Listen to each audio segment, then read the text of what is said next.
মরে যান, তাহলে আর কোনো কাজ নেই, আর কোনো কাজ নেই। জি, আর গীবত, এই গীবত আবার এত মারাত্মক, পুরুষ মানুষরা যা করে ওরা তার থেকে বেশি করে। এই ঠিক বলছি না ভুল বলছি? চলুন আল্লাহর নবীর একটা হাদিস নিয়ে নেন। বিশ্ব নবী বলছেন, যে রাতে মিরাজ হলো বিশ্ব নবীজির, নবী বলে জাহান্নামে মহিলাদের ভিড়। একজন মহিলা বলে, বিশ্ব নবীজিরে কোন কারণে বেশি ভাগ যাব জাহান্নামে? প্রথম কারণ হলো অধিক নারীগণ, অল্প ধনেতে তাদের ভরে না মন।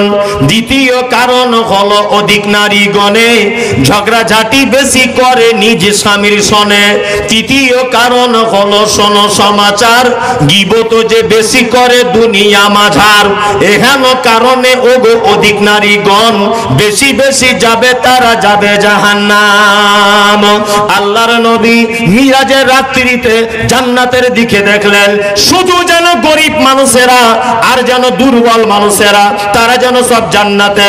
আল্লাহর নবী জিবরিলকে বললেন, আমাকে জাহান্নাম দেখানো হোক। জাহান্নাম দেখানো হলো।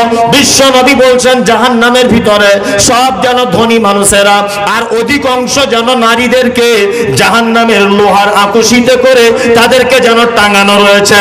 আল্লাহর নবী ওইখান থেকে ফেরত আসার পরে বক্তব্য রাখতে রাখতে বললেন, ইয়া মাশারান নিসা, ও জগতের যত নারীরা, বেশি করে তোমরা দান করো, তাসাদদাক না, বেশি করে সাদকা করো। একজন মহিলা বললেন, ও দয়ার নবী, আমরা কেন সাদকা বেশি করে করব? আপনি সাদকা করার কথা কেন পুরুষদের ব্যাপারে আপনি বলছেন না? বিশ্ব নবী বলছেন, মহিলা রে, শুনে রেখে দাও, আমি তোমাদের অধিকাংশকে জাহান্নামের ভিতরে দেখে এলাম। মহিলা বলছেন, আল্লাহর নবী গো, জাহান্নাম থেকে যাতে বাঁচতে পারে, জাহান্নাম থেকে যাতে পরিত্রাণ পেতে পারে, আপনি দয়া করে আমাদেরকে তার কিছু আমল বলে দেন, আর আমাদের যে আমলের কারণে আমরা জাহান্নাম যাব, ওই আমলগুলো আপনি আমাদেরকে ধরিয়ে দেন, তাহলে ওই কাজগুলো আর করব না।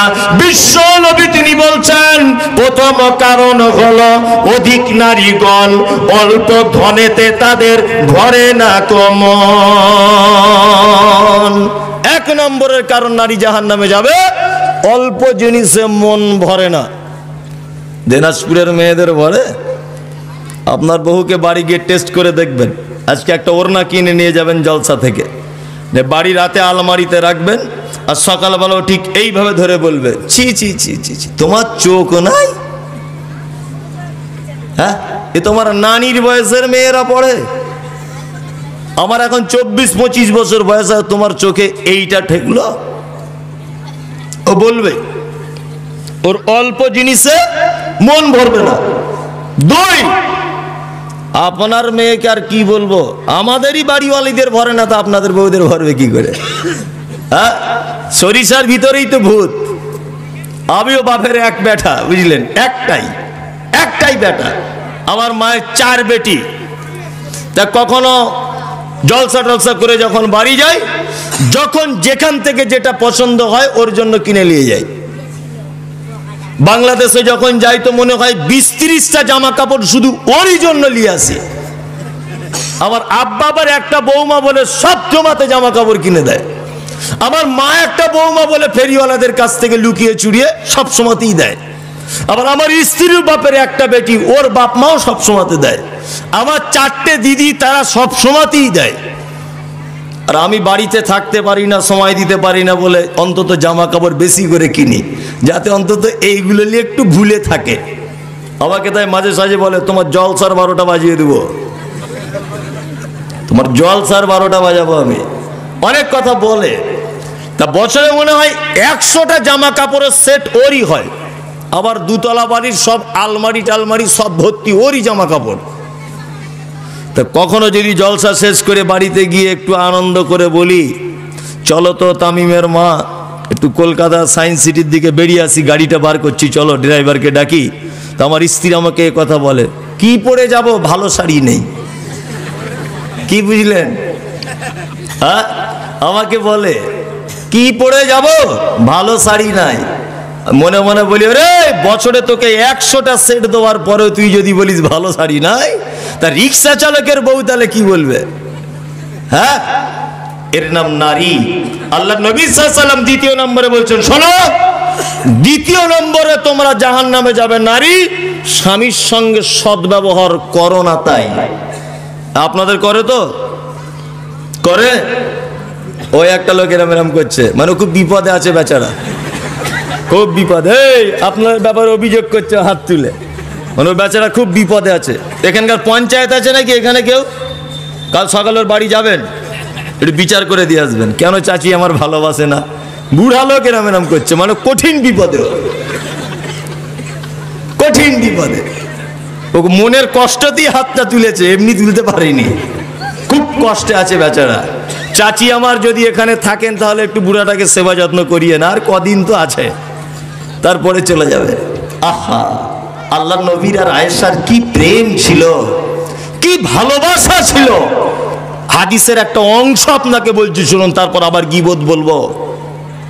আম্মা জান আয়েশা বলছেন, যে গেলাসে আমি পানি পান ও করিতাম, পান করা হয়ে গেলে নবীকে দিতাম, দেখিতাম আমিও গো নিজ নয়নেতে, ওখানে মুখ লাগাইয়া নবী পান করিতেন। আল্লাহু আকবার বলে।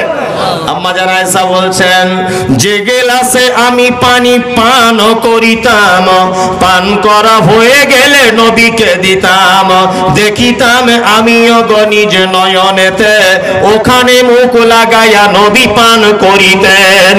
গোস্ত খেয়ে হাড্ডিগুলো ফেলিয়া দিতাম, চুষে চুষে খেত আয়েশা চোখেতে দেখিতাম। আম্মা জান আয়েশা বলছেন, বিশ্ব নবী আমাকে এত প্রেম করতেন, এত ভালোবাসতেন, আমি গিলাসে যে জায়গাটায় মুখ লাগিয়ে পানি পান করেছি, গিলাসটা রেখে দিয়েছি, আল্লাহ নবীকে দেখেছি ওই জায়গাটাতেই আল্লাহ নবী মুখ লাগিয়ে পানি পান করেছেন। আম্মা জান আয়েশা বলছেন, আমি গোস্তটাকে হাড্ডিটা দস্তরখানের উপরে ফেলে দিয়েছি, আল্লাহ নবীকে দেখেছি ওই হাড্ডিটা আবার দস্তরখান থেকে তুলে নিয়ে আবার মুখের ভিতরে দিয়ে রস বার করে করে নবী আমার খেতেন। এত প্রেম ছিল। আপনার স্ত্রী আপনার আটু খায়, ও হারাম করে বিড়ির গন্ধতে ঘুম হয় না, তো আটু খাবে। ও যে রাতে আপনার পাশে থাকে, এটা আলহামদুলিল্লাহ পড়ুন, বুঝলেন না? ওই যে রাতের বেলা আপনার পাশে থাকে, এইটাই আলহামদুলিল্লাহ পড়ুন। আঁটু খাওয়া তো দূরের কথা। হ্যাঁ, ছি ছি ছি, আপনার আঁটু খাওয়া যায়? সারাদিন টানছে হারাম কর, সারাদিন যেইখানে বসে আছে বিড়ি টানছে, ওর পাশ দিয়ে যাওয়া যায় না। মাঝে সাঝে বাসে ট্রেনে কোনো লোক থাকলে মনে মনে ভাবি যে এর বউ তাহলে কি করে থাকে। হ্যাঁ, কঠিন অবস্থা। আবার কিছু যুবক ছেলেরা দেখছি হা করে ঢেলে দিচ্ছে, পাঁটি ছাগলের মতো সারাদিন ফিচিক ফিচিক ফিচিক করেই যাচ্ছে, করছে না? সারাদিন ছাগলের মতো ম্যার ম্যার ম্যার ম্যার করে চিবাচ্ছে। ও হারামখোরদের জন্য একটু ট্রেনে যাবেন, বাথরুমে যেতে পারবেন না, আপনি হসপিটালের সিঁড়ি দিয়ে উঠবেন, উঠতে পারবেন না, পারবেন? ওই ফিচিক ফিচিক সব জায়গাতে। আল্লাহ নবী সাল্লাল্লাহু আলাইহি ওয়াসাল্লাম তৃতীয় নম্বরে নারীর কথা বলছেন, এই নারীরা শোনো, জাহান্নামে যদি যেতে চাও এই তিনটে কাজ করে নাও। যদি জাহান্নামে যেতে চাও, এক, কি করবে? অল্পতে মন যেন ভরে যায়। লকডাউনের সময় স্বামীতে তোমার দামি কিছু এনে দিতে পারেনি, আজকে পর পর 3 মাস তুমি বলছো একটা ব্লাউজ এনে দাও, ব্লাউজ এনে দাও, স্বামীর ইনকাম কম, দিতে পারেনি। তুমি যদি আল্লাহওয়ালি মেয়ে হও তাহলে এটাই বলবে যে আলহামদুলিল্লাহ, তুমি যেটা এনেছো এটা আলহামদুলিল্লাহ, এটা আল্লাহওয়ালি মেয়ে। আর যদি আপত্তি করে দেয় তাহলে হস্তিনী মেয়ে। আজকে 1 সপ্তাহ মাছ মাংস কিছু আনতে পারেনি, গরিবের সংসার, প্রত্যেক দিন ডাল আর আলু ছানা, ডাল আর আলু ছানা প্রতিদিন, আলহামদুলিল্লাহ। মাঠ থেকে শাক এনে ভেজে খাচ্ছে, আলহামদুলিল্লাহ। কোষ মাছের দরকার নেই, প্রেম ভালোবাসা থাকলেই চলবে। কি বলছি বুঝতে পারছেন না? 2, স্বামীর সেবা করবেন, ওর ব্যবহার খারাপ হলেও আর ওর ব্যবহার ভালো হলেও ওকে আপনার সেবা করা লাগবে। যত খারাপই ওর ব্যবহার হোক, ওর আপনার সেবা করা লাগবে, লাগবেই। তবে স্বামীর পায়ের তলায় জান্নাত, এটা হাদিস কোরআনে কোথাও নেই। মেয়েদেরকে বলে দিয়ে গেলাম, স্বামীর পায়ের তলায় জান্নাত, এটা হাদিস কোরআনে কোথাও নেই। পুরুষের পায়ের তলায় জান্নাত নেই। আমরা ছোট থেকে শুনে আসছি বাপ মায়ের পায়ের তলায় জান্নাত, শুনে আসছি কি না? হ্যাঁ, শুনে আসছি। হাদিস কোরআনে কোথাও নাই। আমি মমতাজুল ইসলামের কথা বলে দিয়ে গেলাম দিনাজপুরে, বাপ মায়ের পায়ের তলায় জান্নাত এই শব্দটা হাদিস কোরআনে নেই। তবে হাদিসে এটা আছে মায়ের পায়ের তলায় জান্নাত। কি বলছি বুঝতে পারছেন? কি বললাম? মায়ের পায়ের তলায় জান্নাত, বাপ মায়ের পায়ের তলা, এই দুটো শব্দ এক জায়গায় করা যাবে না। তার মানে পুরুষ মানুষের পায়ের তলায় কিছুই নেই, শুধু চামড়ার জুতো। আর মায়ের পায়ের তলায় কি? কি? জান্নাত। তুমি নারী, হয়তো তুমি এটা ভুলে গেছো, তোমার পায়ের তলাতে আল্লাহর জান্নাত রেখে দিয়েছে। তুমি এটা ভাবতে পারো নিজেকে যে আমি কত ভাগ্যবতী যে আমার পায়ের তলা আল্লাহ জান্নাত দিয়ে দিয়েছে। মানে তোমার থেকে জান্নাতের মর্যাদা বেশি নয়। যতই সোনা দানা হীরামণি মুক্তা ওখানে রেডি করা থাক, একটা মেয়ের পায়ের তলার যা দাম জান্নাতের তার থেকে কম দাম। কি বুঝলেন আপনি? আপনার কত মর্যাদাটা বুঝতে পারছেন? এই মেলাতে আসার সময় দেখছিলাম কত মেয়ে ঘুরছে ওড়না নাই গায়ে। আহা, একটা দুঃখের হাদিস আপনাকে সামনে বলছি, একটা ঘটনা বানি ইসরাইলদের। আল্লাহ নবী এই হাদিসটা আব্দুল জব্বার ভাইও বলেছেন যে একজন বেশ্যা মহিলা, পতিতালয়ের নারী রাস্তা দিয়ে যাচ্ছিল।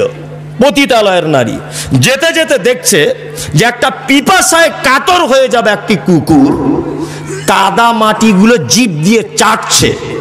তা মহিলাটির মনে দয়া হলো যে আমার যেমন পিপাসা পেলে কষ্ট হচ্ছে, কুকুরটারও নিশ্চয় তেমন কষ্ট হচ্ছে। মহিলাটি কি করলেন না, মহিলাটি নিজের গায়ের ওড়নাটা খুলে মোজাটা ওড়নাতে বেঁধে কূপ থেকে পানি তুলে কুকুরটাকে পানি পান করিয়ে ওকে আল্লাহ ক্ষমা করে দিয়েছে। শুনেছেন এটা? হাদিস থেকে শিক্ষা কি পেলেন? মানে তখনকার দিনে বেশ্যা মেয়েরা, পতিতালয়ের মেয়েরা ওড়না ব্যবহার করত। বুঝতে পেরেছেন ঘটনাটা? তখনকার দিনের পতিতালয়ের মেয়েরা ওড়না ব্যবহার করত। তাছাড়া ওড়না পেল কোথায় পানি তোলার জন্য? আল্লাহ নবী তো একথাই বলছেন যে ও নিজের ওড়নাটা দিয়ে পায়ের মোজা করে পানি তুলেছে। তার মানে তখনকার দিনের বদমাশ মেয়েরা ওড়না ব্যবহার করত। আরে মুসলমান ঘরের মেয়ে ওড়না ব্যবহার করে না। রাস্তাতে যান, মিনিমাম 200টা মেয়ে পাবেন গায়ে ওড়না নেই, শুধু জ্যাকেট পরে ঘুরছে। এদের বাপগুলোকে যদি একবার এখানে দেখা যেত, একটা কাঁচা কুঞ্চি নিয়ে ওদেরকে সাইজ করা দরকার ছিল। হারামখোর কোথাকারে বদমায়েশ। তোমার মেয়ে ওখানে ঘুরছে, তুমি দেখতে পাও না চোখে? তোমার মেয়ের বুকে ওড়না নেই? হ্যাঁ, অসভ্য কোথাকারে। আর এদের মা গুলোকেও মারের দরকার আছে। একটা কথা আছে, মা ভালো তার কি, মা ভালো তার বেটি ভালো, আর বাপ ভালো তার বেটা ভালো।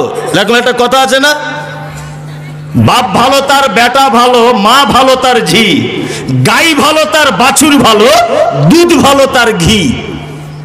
একটা কথা আছে, বাপ যেমন হবে বেটা তেমন হবে, মা যেমন হবে বেটি তেমন, গাই যেমন হবে তার বাছুরের সাইজ তেমন হবে। গাই যদি মেঠে হয় বাছুরের সাইজও মেঠে, আর বাছুর যদি ভালো হয় চাঙ্গা, গাইও যদি চাঙ্গা হয় তার দুধও হবে চাঙ্গা, আর দুধ যদি চাঙ্গা হয় তার ঘি হবে খুব ভালো, তাই না? তাহলে সব সূত্র ভালো হতে হবে। তুমি যেমন নারী, তোমার পেটে তুমি আব্দুল কাদের জেলানি আশা করতে পারো না। তোমার পেটে বাচ্চা, তুমি সিরিয়াল খুলে দিয়ে টিভির সামনে বসে আছো আর তুমি দোয়া করছো আল্লাহ আমার ছেলে যেন আব্দুল কাদের জেলানি হয়, আল্লাহ আমার ছেলে যেন কোরআনের হাফেজ হয়। ও ইবলিস শয়তান হবে জন্ম হওয়ার পরে। ও যখন পেটে ছিল তখন তো তুমি সিরিয়াল দেখতে মগ্ন ছিলে, তুমি তখন টিভি দেখতে মগ্ন ছিলে, ছেলে কি ছিলে না? মায়েরা খুব সাবধান। আল্লাহ নবী সাল্লাল্লাহু আলাইহি ওয়াসাল্লাম 3 নম্বরে বলছেন ওরা বেশি বেশি গীবত করে। গীবত মারাত্মক বড় পাপ। আল্লাহ নবী বলছেন নারী খাস করে জাহান্নামে যাবে। কিসের কারণে যাবে? গীবত করার কারণে যাবে। আল্লাহ আমাদেরকে গীবত থেকে হেফাজত করুক, বলুক আমিন। কেউ কারুর কথা কাউকে বলবো না ইনশাআল্লাহ।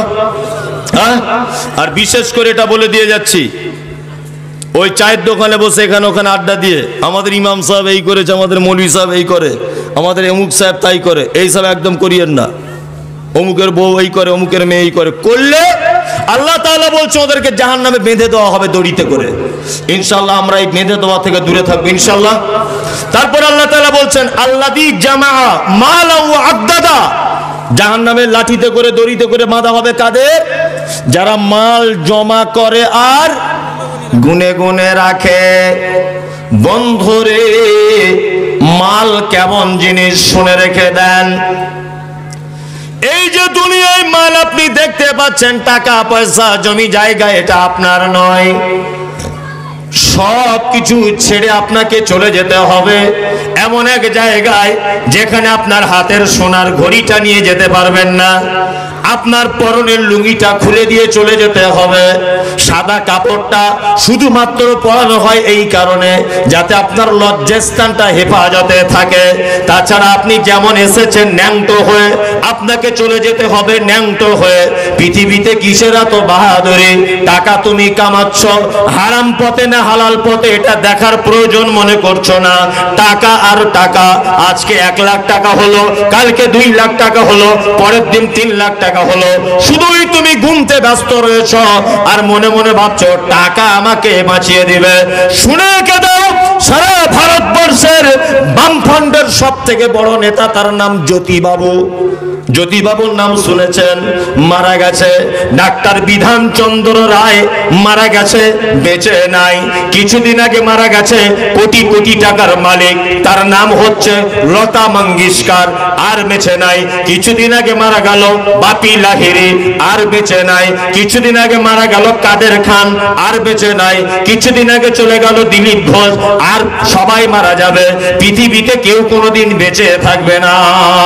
দুনিয়ার মালটা কেমন আপনাকে বলি, শুনে রেখে দেন। বিশ্ব নবী তিনি বলেছেন মাল হলো 3টা। যেটা তুমি খাও এটা তোমার মাল, যেটা তুমি পড়ো এটা তোমার মাল, যেটা তুমি আল্লাহর রাস্তায় খরচা করো এইটা তোমার মাল, বাকিগুলো একটাও তোমার না। আপনি টিকিট কেটেছেন ট্রেনের, এখান থেকে কলকাতা যাবেন, আপনি সিটে বসে আছেন, আর একটা লোক সাইডে দাঁড়িয়ে আছে।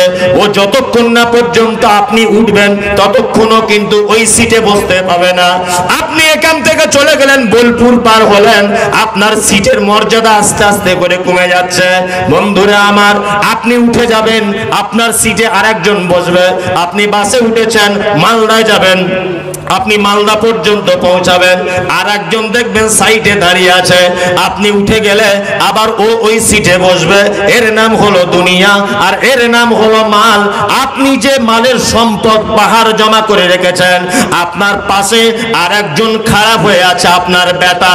শুধুমাত্র সিট ছাড়তে যা দেরি, আপনার বেটারে মাল হয়ে যাবে। আপনি ইনকাম করেছেন, আপনার হবে না, আপনার বেটার হয়ে যাবে, আপনার বেটিদের মাল হয়ে যাবে। আপনি মারা যাবার পরে বেটা বেটি মাল নিয়ে ঝামেলা লেগে যাবে। বিশ্ব নবী তিনি বলেছেন, শুনে রেখে দাও, এই মাল তোমার নয়। 3টে জিনিস হলো তোমার।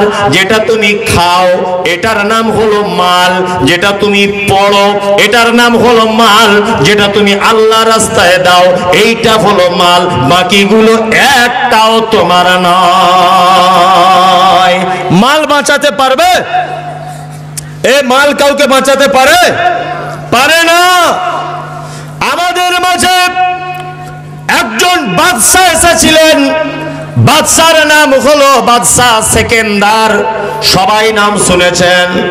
বাদশা সেকেন্দার মারা যাবার আগে তার বেটাকে বলে যাচ্ছে, বেটারা শোনো, আমি একজন বাদশা, একটা নিয়ম তোমাদেরকে বলে দিয়ে যাই।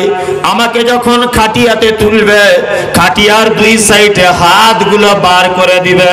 ছেলেগুলো তখন বলছে, আব্বা এইটার কারণ কি? বাদশা সেকেন্দার তখন বলছে, সারা পৃথিবীর মানুষ তারা যেন জেনে যায়, তারা যেন হুঁশিয়ার হয়ে যায় আমি একজন বাদশা, আর তারপরেও আমাকে খালি হাতে চলে যেতে হচ্ছে। বন্ধুরা আমার, এই মাল মাল করে আপনি সময় ব্যয় করে দিচ্ছেন, এই মাল আপনার হবে না। মাল আপনার হবে? বাঁচাতে পারবে? একদম বাঁচাতে পারবে না। আল্লাহু আকবার। মাল হলে 2-3টা জিনিসের খুব ক্ষতি, বলে দিয়ে যাচ্ছি শুনে নেন। আচ্ছা আপনাদেরকে একটা কথা জিজ্ঞাসা করি, তাই বলে কি মাল কামাই করতে হবে না? হ্যাঁ, মাল কামাই করতে হবে। মাল যদি কামাই করতে না হবে তাহলে ইসলামের জাকাতের বিধান এলো কি করে? মাল অবশ্যই কামাই করবেন, মাল কামাই করতে কারোর অসুবিধা নাই। তবে ওই যে ভাই একটা জমি কিনবা, কোথায়? রায়গঞ্জে রাস্তার ধারে। কত করে শতক? পাটির দাম বলেছে 1 লাখ টাকা শতক। এ মাঝখান থেকে ওই কাস্টমারকে বলছে না 1.5 লাখ টাকা, 1.5 লাখ টাকা করে জমি বিক্রি হয়ে গেল। প্রত্যেক শতকে 50,000 টাকা করে দালালি খেয়ে নিল। এরকম লোক আছে দিনাজপুরে? আছে? এই মাল কামানো যাবে না। এই মাল কি? এই মাল কামানো যাবে না। তুমি কি করো? বড় ব্যবসা করো, বিশাল বড় ব্যবসা করো, কোটি কোটি টাকা ইনকাম করো, কোনো অসুবিধা নাই।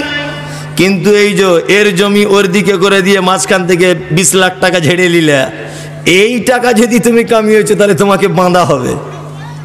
কি বলছি বুঝতে পারছেন না? দড়িতে বাঁধা হবে। এইবার আপনাকে বলি, মাল, এই মাল ইনকাম করবেন। ইনকাম করার পরে আল্লাহর নবী বলেছে তুমি যেটা আগে পাঠিয়ে দিবে ওইটাই শুধু তোমার মাল। কি মাল? তোমার মাল। এবার একটা ঘটনা বলছি হাদিস থেকে, মন দিয়ে শুনুন। আচ্ছা, আল্লাহ নবী সাল্লাল্লাহু আলাইহি ওয়াসাল্লামের যুগে সবথেকে ধনী মানুষ কে ছিলেন? কে? হযরত উসমান। এখন কিছু মানুষের যদি টাকা হয়ে যায় তা কোন দিকে যে পা ফেলে ও দিশা পায় না। দিশা পায়? ডান দিকের পা বাম দিকে। আর এমন করে লুঙ্গি পরে, গাঁঠের নিচে লুঙ্গি পরে, আর ডান হাতে ঘড়ি, এক্সারসাইজ গেঞ্জি পরে ঘুরছে। কত টাকার মালিক! ক টাকা হয়েছে তোমার? এই ক টাকার মালিক হয়েছ? হ্যাঁ, এই দেখুন তাদের চরিত্র কেমন। হযরত উসমান গনি রাদিয়াল্লাহু তাআলা আনহু মদিনায় একবার দুর্ভিক্ষ দেখা দিল।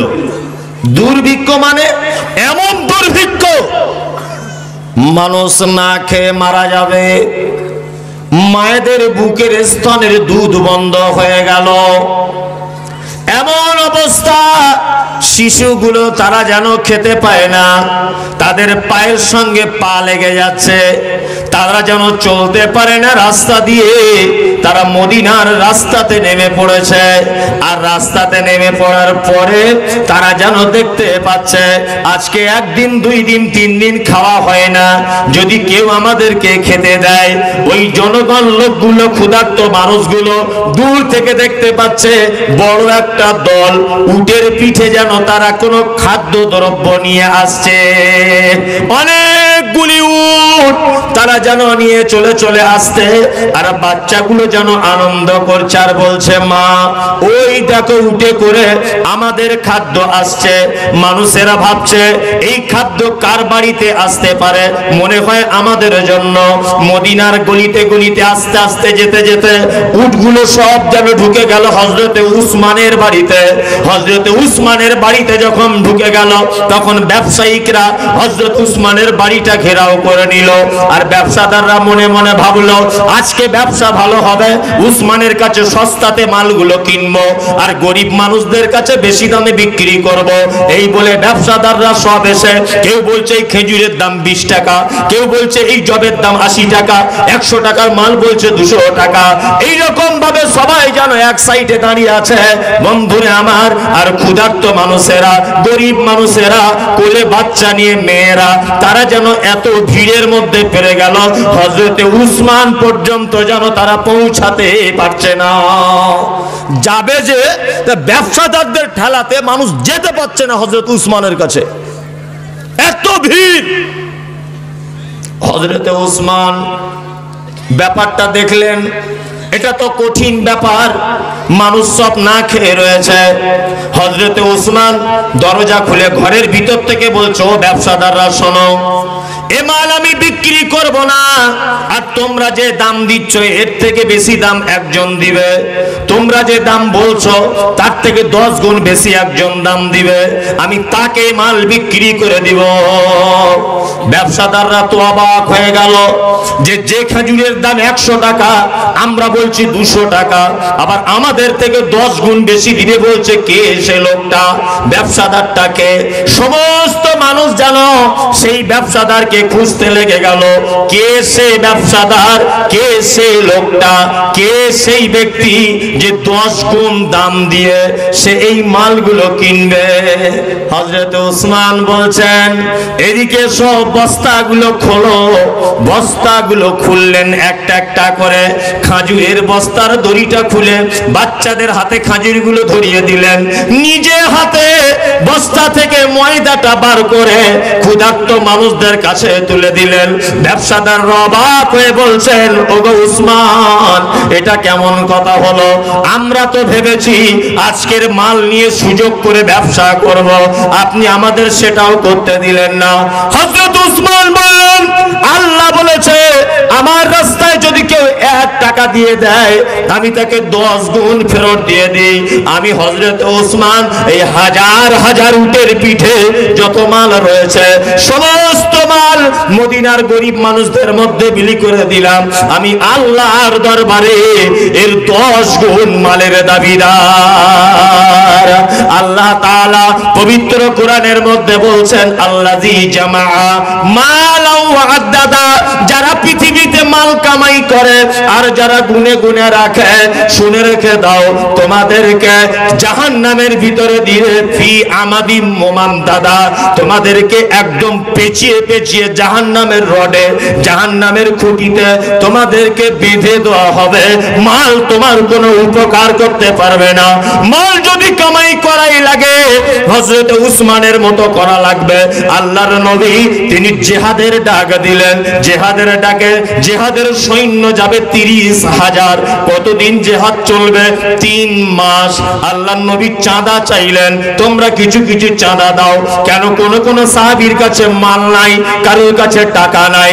হযরত উসমান বলছেন, আল্লাহর নবী গো, 3 মাস যাবত 3 ভাগের 1 ভাগ সৈন্যর যাবতীয় খরচ লাগবে, উট লাগবে, থাকার তাঁবুর ব্যবস্থা, তাদের তলোয়ার, তাদের পানির মশক, তাদের চাল ডাল, তাদের খাজর, তাদের কিশমিশ বাদাম, তাদের যুদ্ধের পোশাক, যা কিছু লাগবে আল্লাহর নবী আমি উসমান বলছি 3 ভাগের 1 ভাগ যত লোক, যত সৈন্য, তাদের সমস্ত মাল আমি উসমান বলছি বহন করে নিব। আল্লাহু আকবার। 30,000 লোকের মধ্যে হযরত উসমান বলছেন, আমি 10,000 লোকের 3 মাস দায়িত্ব নিলাম। এই আমার আগে আব্দুল জব্বার ভাই বলছিলেন, এতিমদের জন্য দেন, এতিমদের জন্য দেন, বলছিলেন না? বলছিলেন না? এতিমদের জন্য দেন। মাল তো অনেক জমা করেছেন। এই দেখুন, হাদিস শুনুন আর বাস্তবে মেলান আপনার চরিত্রটা কেমন। এবার একটা ঘটনা বলছি আপনার সামনে, আপনি মন দিয়ে শুনুন, তারপরে চলে যাবেন, তার আগে নয়। আল্লাহর নবী সাল্লাল্লাহু আলাইহি ওয়াসাল্লামের কাছে একটা বাচ্চা ছেলে এসেছে, একদম বাচ্চা। এই মেয়ে, এই চুপ করুন। একটা বাচ্চা ছেলে এসেছে, এসে বলছেন, আল্লাহর নবী আমার একটা খাজুরের বাগান আছে, খুব মন দিয়ে শুনুন, খাজুরের বাগান আছে, আর আরেকটা লোকের একটা বাগান আছে আমার বাগানের পাশেই। যখন ঝড় বৃষ্টি হয় তখন ওর বাগানের খেজুর আমার দিকে আসে আর আমার বাগানের খেজুর ওর দিকে চলে যায়। আল্লাহর নবী আমি মাঝখান থেকে একটা প্রাচীরের ব্যবস্থা করতে চাইছি, যাতে আপোসের মধ্যে ঝগড়া মারামারি না হয়। আল্লাহর নবী বলছেন, যাও যাও, পাঁচিল তুলে দাও। আল্লাহর নবী বাচ্চা ছেলেটাকে যখনই বললেন, তখনই বাচ্চা ছেলেটা মিস্ত্রি ডেকে তার সামনে পাঁচিল তুলতে লেগে গেল, যাতে এর খেজুর ওর দিকে না যায়, ওর খেজুর এর দিকে না আসে। তা বাচ্চা ছেলেটা পাঁচিল দিতে দিতে দিতে দিতে একটা গাছ ঠিক এইভাবে লেগেছে সীমানাতে, যে অর্ধেক ওই বাগানের মালিকের, অর্ধেক এই বাচ্চা ছেলেটার। তা বাচ্চা ছেলেটা আল্লাহর নবীকে গিয়ে বলছেন, আল্লাহর নবী আপনি একটু ওই বাগানের মালিককে বলেন যে যাতে গাছটা ও কেটে নেয়, আর না হলে আমি কিছু পয়সা দিচ্ছি ও গাছটা আমাকে বিক্রি করে দেয়। ঘটনাটা মন দিয়ে শুনবেন শেষ পর্যন্ত। আল্লাহ নবী সাল্লাল্লাহু আলাইহি ওয়াসাল্লাম ওই বাগানের মালিকের নাম হচ্ছে আবু লুবাবা। আবু লুবাবাকে ডেকে বলছেন, আবু লুবাবা এই এসো এখানে বাবু, এই বাচ্চা ছেলে এতিম তো, এর আব্বা নাই, এর আব্বা নেই, পরামর্শ দেওয়ার কেউ নেই, তুমি এক কাজ করো ওই খাজুর গাছটা কেটে নাও আর নয় একে বিক্রি করে দাও। আবু লুবাবা বলছে, আল্লাহ নবী বিক্রিও করবো না কেটেও নিব না। এরকম বদমাশ লোক আছে না? হ্যাঁ, মসজিদ তৈরি হচ্ছে, মসজিদ 1 বিঘা জায়গা দিলে মসজিদের বাথরুমটা একটু বড় করে হয়, তা ওকে বলছে করিম চাচা জায়গাটা দাও না, তোমার দিকে তো জায়গাটা দিলে হয়ে যাবে। ও বলছে আমি দেবো না, আমার বাপের জায়গা আমি যা ইচ্ছে তাই করবো। মানে এমন গরম দেখাচ্ছে মনে হচ্ছে ওর কবর হবে ওইখানে, এমন গরম দেখাচ্ছে। একটা গরিব মানুষ মেন ফন্ডে জমি কিনতে পারেনি, তা পরের ফন্ডে কিনেছে, তা মেন ফন্ডে তো জায়গা ওর রাস্তা লাগবে, লাগবে না, তাছাড়া বার হবে কি করে? তাও গরিব মানুষ বারবার এই জমির মালিককে গিয়ে বলছে, ভাই 3 ফুট রাস্তার ব্যবস্থা করে দাও, 3 ফুট। বলছে না দেবো না। 3 বছর ঘুরছে গরিব মানুষটা, 3 ফুট জায়গা বিক্রি করে দাও ভাই, যা দাম 1 লাখ টাকা বেশি লিও। বলছে তাও দেবো না। এরকম ভালো লোক আছে? আছে, আছে। এ মারাত্মক কোয়ালিটির লোক। আবার এই সমস্ত লোকগুলো দেখবেন মাথায় টুপি, মুখে দাড়ি, বড় পাঞ্জাবিওয়ালাও হয়, বুঝলেন না? হ্যাঁ, কিছু কিছু লোক আছে তারা লেভেলধারী, যেমন মসজিদের ইমামের পিছনে পাবলিক কেউ লাগে না, 5 ওয়াক্ত নামাজিরা লাগে। দেখবেন মসজিদের ইমামের বিরুদ্ধে যদি কেউ কথা বলে পাবলিক কেউ বলে না, 5 ওয়াক্ত নামাজিরাই বলে। ঠিক বলছি না ভুল বলছি? এরাই গীবত করে। তা ওই লোকটা বলছে, আল্লাহ নবী আমি ওকে বিক্রিও করবো না, কাটবও না। তা আল্লাহ নবী সাল্লাল্লাহু আলাইহি ওয়াসাল্লাম তখন বলছে, এক কাজ করো, এতিম তো একটু দয়া করো। আল্লাহ রাসূল সাল্লাল্লাহু আলাইহি ওয়াসাল্লাম থাকতে না পেরে লাস্টে বলছেন, এই তুমি ওই গাছটা ওকে দাও, আর এর বিনিময়ে জান্নাতে একটা গাছ তোমায় দেওয়া হবে। আমি মুহাম্মদ সাল্লাল্লাহু আলাইহি ওয়াসাল্লাম জান্নাতের গাছের জামিনদার থাকলাম। লোকটা তখন বলছে, জান্নাতেও গাছ চাই না। কি বলছেন? আল্লাহ নবী সাল্লাল্লাহু আলাইহি ওয়াসাল্লাম বলছেন, ওই আবু লুবাবা, ওই জান্নাতের গাছের ব্যাপারে তুমি জানো? জান্নাতের একটা খাজুরের গাছ, একটা দ্রুতগামী ঘোড়া 100 বছর রাস্তা যদি চলে তবু ওই গাছের ছায়া শেষ করতে পারবে না। আল্লাহু আকবার, এত বড় গাছ। সেই মজলিসে বসেছিলেন আল্লাহর নবীর আরেকজন সাহাবী, তার নাম আবু দাহাদা। এবার মজা লেগেছে দেখুন। আবু দাহাদা সঙ্গে সঙ্গে উঠে বলছেন, আল্লাহর নবী আপনার কাছে আমি জানতে চাইছি, এই এতিম বাচ্চাটিকে খাজুর গাছটা দান করলে জান্নাতে একটা খাজুরের গাছ দেওয়া হবে। আপনি কি শুধুমাত্র আবু লুবাবা অর্থাৎ এই লোকটাকেই বললেন, না সারা পৃথিবীর মানুষকে বললেন? আল্লাহর নবী তখন বলছেন, সারা পৃথিবীর মানুষের জন্য ঘোষণা, এতিমকে যদি কেউ দান করে জান্নাতে তাকে একটা খাজুরের গাছ দেওয়া হবে। সেই গাছের ছায়া একটা দ্রুতগামী ঘোড়া 100 বছর রাস্তা চললে যতটা রাস্তা যাবে তাও শেষ করতে পারবে না। আবু দাহাদা বলছেন, আল্লাহর নবী তাহলে আমি ওই গাছটা কিনে নিব। বলছে কেমন করে কিনবে? বলছে আমার কাছে অনেক প্রসেস আছে। আবু দাহাদা গভীর রাত্রিতে ওই বাগানের মালিককে গিয়ে বলছে, ভাই এই গাছটা তুমি আমাকে বিক্রি করে দাও। বলছে কত টাকা দিবে?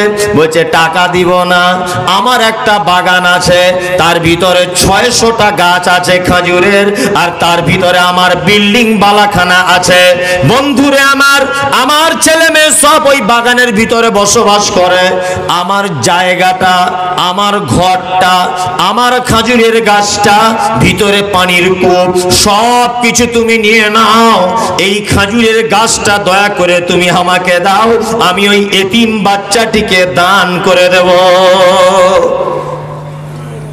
এই কথা বলার পরে ওই বাগানের মালিক তখন বলছে, তুমি কি আমার সঙ্গে ইয়ার কি করতেছ? বলছে না ভাই, আল্লাযী নাফসি বিয়াদিহি, আল্লাহর নামের কসম দিয়ে বলতেছি, ওই বাগানের সমস্ত মালিকানা তোমাকে দিয়ে দিলাম, এই গাছটা দাও।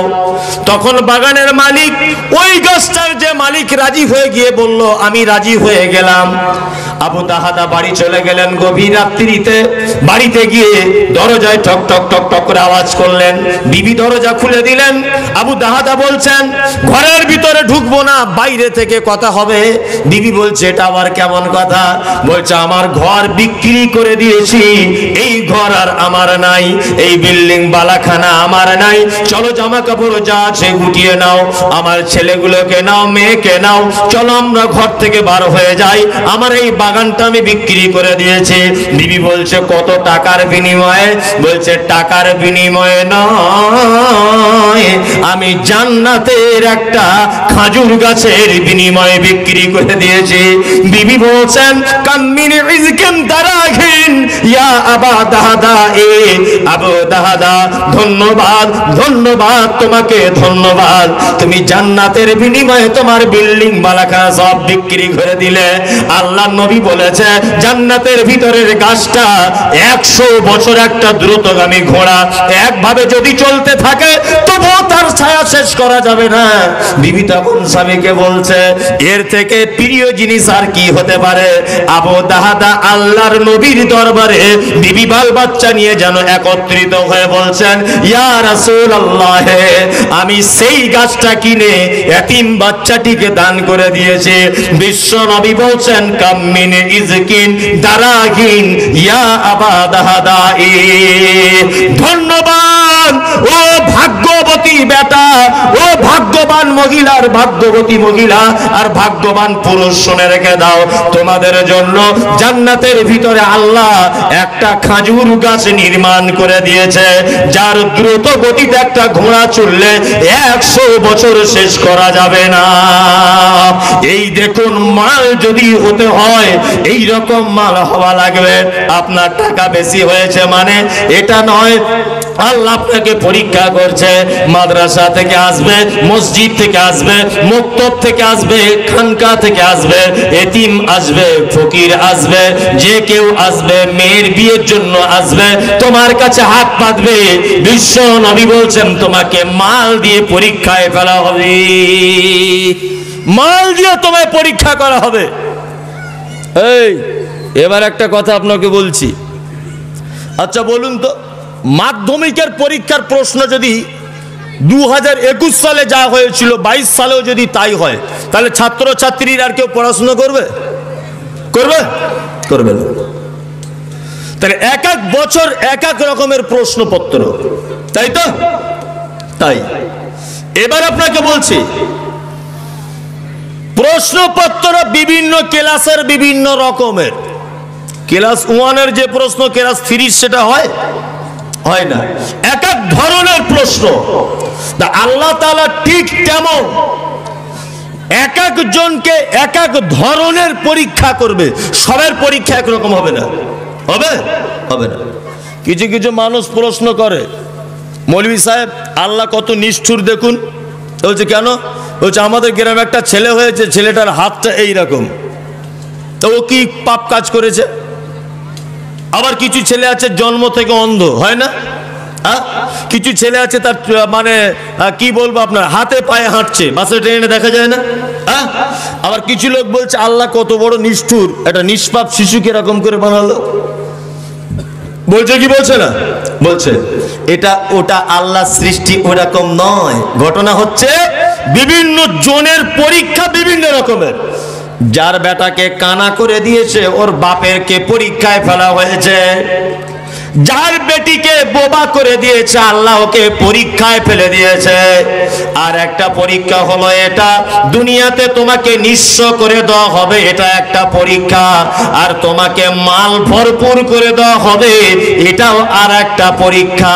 তোমার মাল দিয়েছে মানে গ্রামের যত ফকির মিসকিন সবাই আশা করবে তোমার কাছ থেকে কিছু পাওয়া যাবে। তোমার মাল হয়েছে বলে প্রত্যেক দিন তোমার বাড়িতে মিসকিন যাবে, ফকির যাবে, অসহায় যাবে। আল্লাহ বলছে ফকিরের মাধ্যমে পরীক্ষা করে নিব তোমার মাল দিয়ে আমার উপকার করলে না ক্ষতি করলে। কিছু কিছু ব্যবসা আছে না, কিছু কিছু ব্যবসা আছে দেখবেন আজকে 150 টাকা লাভ হয়েছে, কালকে হঠাৎ করে 4000 হয়ে গেছে। এরকম হয় না ব্যবসাতে? হয়। যেদিন হঠাৎ করে 4000 হয়ে গেছে খুব বগল বাজাচ্ছে যে আজকে দান মেরে দিয়েছি। হ্যাঁ, টাকা নিয়ে বাড়ি আসবে, হঠাৎ করে দরজাতে একটা অন্ধ লোক এসে বলবে 3-4 দিন খাওয়া হয়নি, কিছু দাও। ও তখন বলবে এই মাত্র ব্যবসা থেকে বাড়ি এসেছি, কানের কাছে ঘ্যার ঘ্যার করো না তো। আল্লাহ বলছে এই যে 4500 দিয়েছি, সঙ্গে সঙ্গে ফকির দিয়ে টেস্ট করেছি। 4500 যেমন দিয়েছি ফকির দিয়ে টেস্ট করছি। হ্যাঁ, কালকে যাবে 12500 টাকা লস। এটা আল্লাহ পারে কি পারে না? হ্যাঁ, কিছু লোকের টাকা হয়েছে মাটিতে পা দিতে চায় না, চায় না, খুব বাড়াবাড়ি করে। ইমাম